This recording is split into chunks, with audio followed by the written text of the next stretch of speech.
प्राथमिक शाळा मोतीनगर सुरेगाव.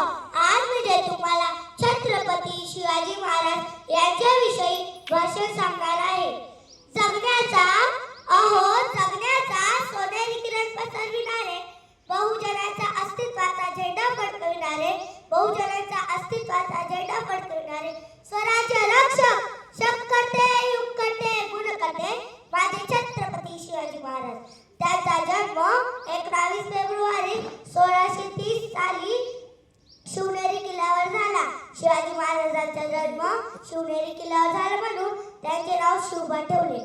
शिवाजी महाराजांच्या आईचे नाव जिजाबाई होते आणि त्यांच्या वडिलांचे नाव शहाजीराजे भोसले असे होते.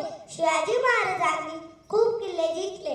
एवढे बोलून मी येथेच थांबते व तुम्हा सर्वांना छत्रपती शिवाजी महाराज